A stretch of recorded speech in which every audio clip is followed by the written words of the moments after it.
I, 18 male, was adopted by a family when I was 5. I don't know my biological parents.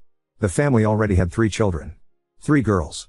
Apparently after the first girl they tried for a boy, but it always ended up being a girl, so after 3 girls they adopted me to finally have a son. In the first few years of my life they treated us all well. My sisters, however, were never able to accept me. They saw me as an outsider who doesn't belong in the family. Actually, it was the oldest one, called Alicia, who poisoned the other 2, called Maria and Juliet, against me by telling them that our parents would treat me better because I was a boy, which wasn't true. In fact, all 3 of them protested against me getting a room in the same floor as them. And my parents gave in. There was a spare room in the basement where I had to sleep now. This, however, just led to them making fun of me, calling me names like cellar rat and many more things. I just shrugged it off, assuming that's how siblings treated each other. But I realized that having my sleeping room in the basement somehow also affected the way my parents treated me. Sleeping down there felt like I was out of sight for them. They lost interest in me and I became less significant and important. While on the other hand they started to focus more on my sisters. When I was 13 they completely lost interest in me. It was like I was a homeless person living in the basement. They missed all the appointments I had. They didn't care about my grades. They never even called me to eat. Sometimes I would come upstairs and see how they already took away the plates. If I was lucky there were leftovers that I could eat. Do you think I got presents for my birthday? No, because they didn't even know my birthday in the first place. And last Christmas they said they forgot to buy presents for me, saying they will go hopping with me the next few weeks to get me something, which, as you might expect, never happened. I don't feel despised towards my sisters. I'm glad they have a home where they are cared for and that they can feel loved. I just don't understand why they would adopt me if they just throw me away like a piece of paper. I think they just wanted to have this feeling to have a son for some time, but then realized they could never love me like one of their own. And putting me into the basement was the last straw. That is when they completely banished me from their minds. And I just can't do this anymore. I decided to pack my things and leave. I will do it tonight. I stay at a friend's house for a while and try to look for a job that hopefully gets me enough money so that I can rent an apartment. And after that I will never look back. I decided to leave a letter behind in my room. I wouldn't be surprised if they never even find it. Let alone notice that I'm gone. I use a throwaway for this, but I actually don't know why. I thought I don't want them to see this, but now that I think about it I could send them this post. Update 1. Many of you had great advice, such as taking all my documents with me and go to the police, which I wanted to do today. Let's go through everything that happened chronologically. After reading through many comments I decided to take my documents with me. So at the evening before my adoptive parents went to bed I snuck into their bedroom and took all documents that I could find and waited for nightfall. I packed my things and left when all of them were asleep. Everything went as planned. I silently left the house and went to my best friend's home. He had an apartment in a neighbor city, so I had to walk for a while. I arrived at his apartment between 2 and 3 a.m. He had a spare bedroom that he used for visitors who might want to stay for the night. We agreed that I could live with him as long as I want. He only expected me to find a job quickly, and if I do he wants me to help him pay the rent for it. I was fine with that. I slept through the night and at the morning I started looking for jobs immediately. But now a few hours something more than interesting happened. While I was on his laptop still looking through the online job advertisements and collecting them, the doorbell rang. He opened the door and I heard a familiar voice. But it wasn't one of my parents. It was one of my sisters. Maria, to be exact. The middle sister. I heard how she asked if I was here. He wanted to lie for me, but I decided to talk to her to find out what she wanted. So I appeared behind him and she winked, "Thank God you're here," and hugged me. I was completely overwhelmed and surprised and didn't know what to say, and then she told me how she found me, and this is where things get more interesting. She told me that this morning a way too familiar sounding story appeared on her TikTok For You page. Apparently my story was shared by a TikTok account who actually had a quite big audience. And she became even more suspicious of the situation when her and the name of her sisters were also mentioned. To be sure about the situation, she went in the basement and into my room, where she found the room mostly empty and of course my letter. I mentioned in the story that I would stay with a friend, so she went out looking for me, telling our parents she was about to visit a friend. She said she drove to 2 different houses before finding the correct address. She apparently visited 2 other friends of me before finding the correct apartment. Apparently she also took the letter with her. She said she hasn't showed them the letter yet and wanted to talk to me first. No one besides her knew where I was or what I did the last night. She apologized to me and offered to talk with her on my side to our parents. She explained that the way I talked about her in the original post made her feel bad. She said she never hated me or anything. She admitted that she protested against me having a room on their floor, but just because of Alicia's influence on her and because she believed her lies when she was younger. Now that I think about it, unlike Alicia and Juliet, she never called me bad names. She said that Juliet probably also is just insufferable because of how Alicia manipulated her. She said she never realized how bad I was treated. She never gave a second thought about me because Alicia spread rumors that I was just very socially awkward and overall didn't like any of them, and that I would just lock myself inside the basement like the worst introvert and all of that. And as a reason for her claims, she just reminded them that I was adopted and that is why I would try to make myself the outsider. I said to her that this might explain why she and Juliet might have been like that to me but not why my parents would have behaved that way.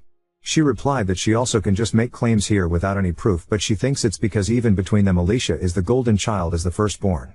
Her and Juliet are only the failed attempts of them having a boy. And her being the golden child made it easier for her to manipulate both of them into believing the lies she told them. Then she said that she knows that mom and dad would be pretty easy to manipulate if you know how. And then she gave me 4 options. 1. I could come with her right now and talk with her to my parents. 2. She would let me think about it and leave but not tell my parents. 3. I refused to go back with her entirely but she would tell them about the letter without telling them where to find me. 4.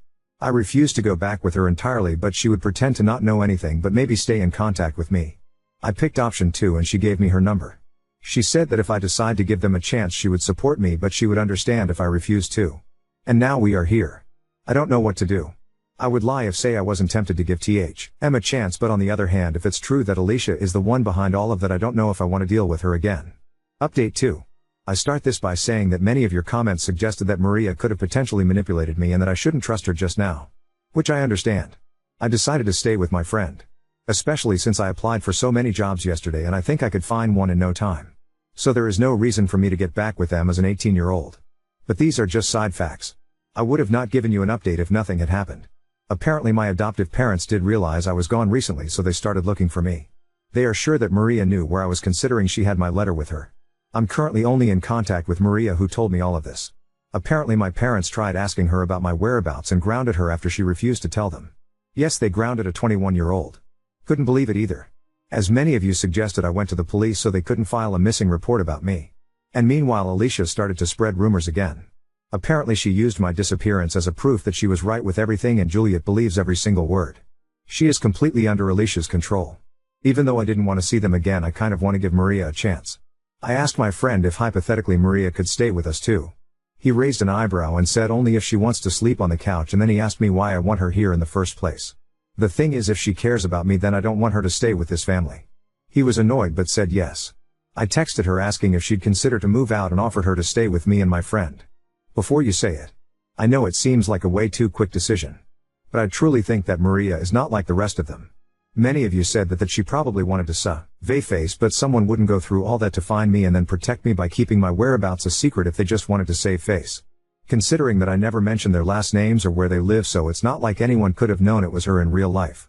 I honestly think that my story opened her eyes. She answered by asking if I was for real and that she wasn't sure.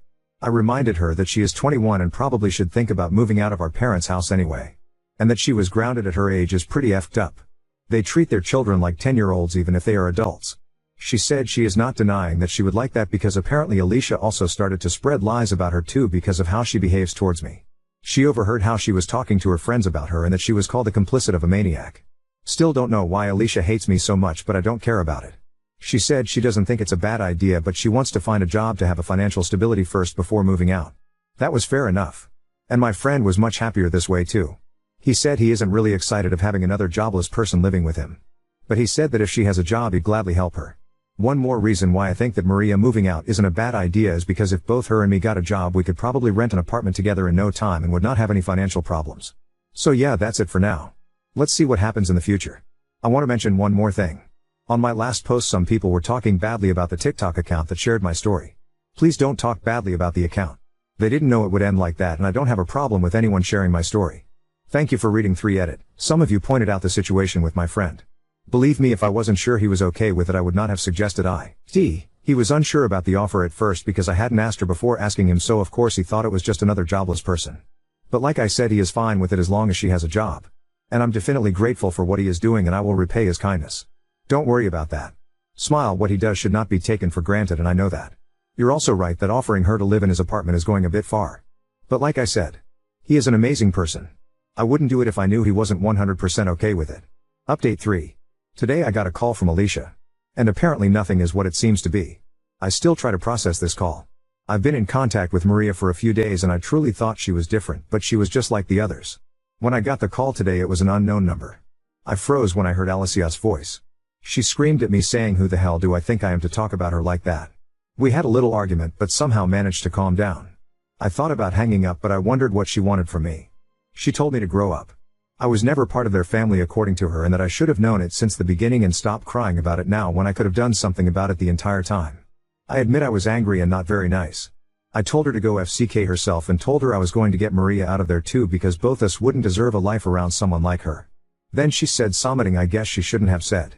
She said that I was ridiculous because Maria was a part of all of this theater and if I truly thought mom and dad cared about me. Then she accused me of trying to ruin her family and told me what really happened after I left.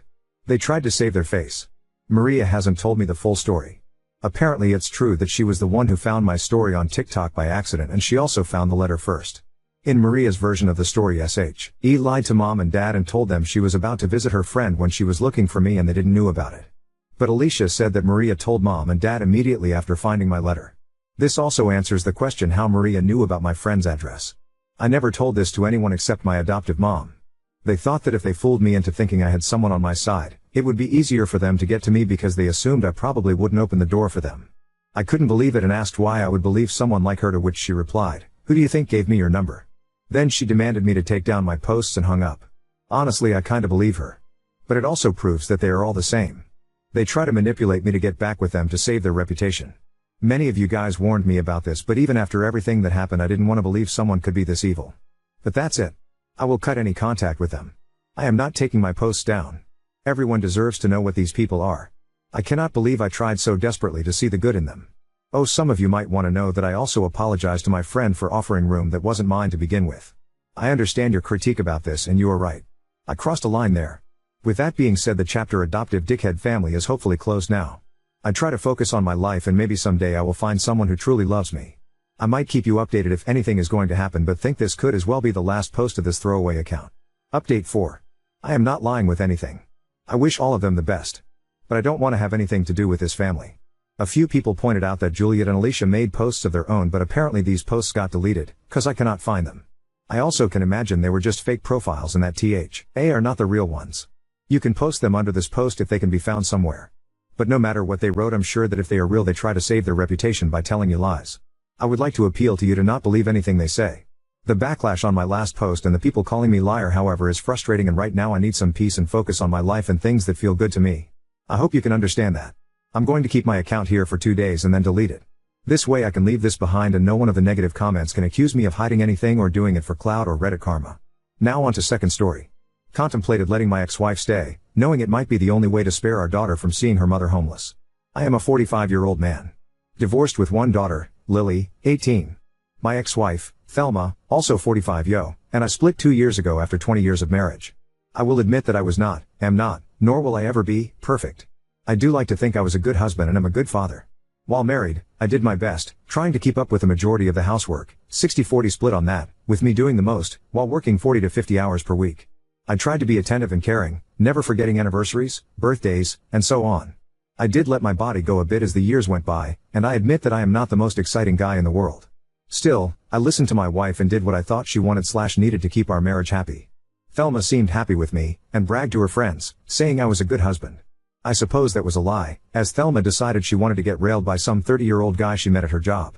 When I caught Thelma, I did not try a pick-me dance, suggesting therapy, or any of that. I opted to divorce, pressing a cordial termination of our marriage. For the sake of our daughter, I remained civil and calm. Thelma was angry that I did not fight to save the marriage, but agreed to a peaceful split. The divorce was quick, and Thelma left with 75% of our savings and her car. I kept our house, my old truck, 25% of our savings, and assumed all debt. Custody was 50-50. Our daughter decided to stay with me, with her mother getting visitation. Lily, while still underage, was free to visit her mother whenever. I am very proud of my girl, and know she can make good informed decisions on her own. Thelma moved into an apartment with her affair partner Larry. That was about 2 years ago. Since then, I have lost the extra weight I put on, 30 pounds, and have dated some. Nothing serious, as I have no desire to ever marry again. Once bitten, twice shy and all that. That brings us to this week. Last night, I got a call from Lily that Thelma was in the emergency room a couple of days ago. From what I have been told, after our divorce, Larry began to show his true nature, starting with verbal and emotional abuse. Several weeks ago it turned physical. Tuesday, Larry went further than slaps, seriously hurting Thelma. Without going into details of her injuries, it was enough for the ER to keep Thelma overnight and for charges to be pressed on Larry, even if Thelma didn't ask. Thelma has nowhere to go and her funds are all but gone due to her spending since our divorce. The apartment she was in Larry's name, so she cannot go back there. She is currently staying in a cheap hotel room, but will have to leave in the next couple of days due to lack of money. Her father passed 6 years ago and her mother is in an assisted living home. Her sister lives 600 miles away, and Thelma cannot move due to her job. She has no close friends that can take her in. Our daughter lives in a dorm, so Lily cannot let Thelma stay there. Unless she can find someone willing to take her in soon, Thelma will be homeless or in a shelter. Lily called me to ask if I would be willing to let Thelma stay with me until Thelma is able to find an apartment or somewhere to go. I am, literally, the last hope Thelma has. Now to my problem: should I open my home to let Thelma back in? I am not so cold-hearted as to enjoy Thelma's situation. I am closer to apathy, to be honest. Part of me wants to simply shrug and say, not my monkey, not my circus. Still, I know how bad Lily would hurt to see her mother suffering and on the street. I have talked to friends and family, with answers ranging from "you have room, so move her in," to pay for her first month and deposit on an apartment, to screw her and her ugly tattoo. There was one friend of mine that said move her in and make her pay with booty, but he is the dumbass friend we all ignore. I am going to go ahead and try to head off what I am guessing will be questions people may ask. Thelma may have cheated, but she is a good mother. Thelma is not a narc or evil person. She is a human that did something selfish and stupid. I have forgiven her, but have not forgotten. There is zero chance that I end up back with Thelma. That ship sailed, ran into an iceberg, burst into flames, and was then attacked by a mechanical megalodon before it sank. Thelma has wanted to escape Larry for a long time, but did not have a chance until he was arrested. He is currently sitting in lockup, unable to post bail. She is getting some sort of protective order. I have no idea if they still work together. 4-hour edit. Thanks to all for your replies so far. I will be meeting with Thelma soon as her shift ends. We are going to Waffle House, and this will be the first real conversation I have had with her in over a year. I kept contact to text only and focused on Lily until now. I am also working on an option that will keep her from being homeless, but keep her out of my house. One other point: some comments have assumed negative characteristics of Thelma that are not true. I do not hate this woman. I do not care for her as I once did, but I do not hate her. She is an excellent mother and, aside from her affair, she was a good wife. Still, infidelity is not something I can have in my relationship, so I divorced her. My daughter understands and supports my decision to never rekindle my romance with Thelma. My sole goal is my daughter's well-being, and for that, nothing is off the table. Yeah, this is the last resort. Kind of a break glass in case of fire situation. Update 1. Years ago, my father bought a house for his younger brother, who has dealt with mental and physical issues his entire life. My father, in his later years, added my name to the deed to help ensure someone could keep a roof over my uncle's head. Now that my uncle is getting older and has retired, wants to move in with his sister and live a basement apartment at her house that will be perfect for him. The initial plan was for us to sell the house and give half the sell price to my uncle.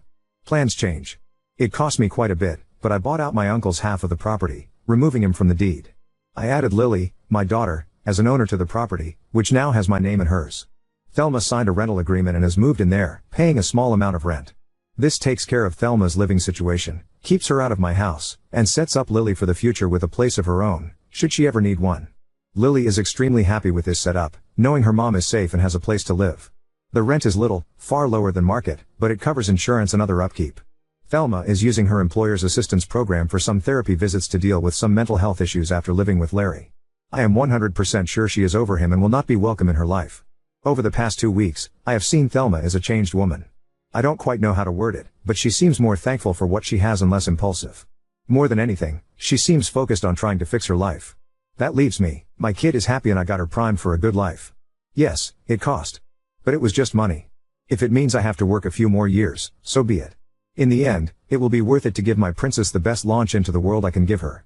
A few days ago, I was in a minor accident, leaving me a little banged up. Thelma came over to cook for me and we talked for quite a while. We discussed where we are at in our lives and so on. She is still a beautiful woman inside and out. I know people are quick to condemn cheaters to be branded with scarlet letters and to be beyond forgiveness. Granted, there are some terrible people out there that revel in infidelity. Thelma is not one of them. She is a good person that did something very, very selfish and stupid. She has paid for it. Both Lily and I have forgiven her. Time to move on. I had a question about what happens if Thelma starts dating again. Well, so what? She is not my wife anymore. We are not in any sort of committed relationship. She is free to date or not as she desires. As far as me and Thelma getting back together, the answer is no. I will never marry again. Anyone. For any reason. I am burned on the concept and will not bind myself to someone that way. I really don't think I want to be in a committed relationship either. No, I am not bitter. I am happy for the friends and family that I have in marriages and the like, but I cannot bring myself to get in that sort of situation again. At best, I may date casually or have a FWB situation should the opportunity arise.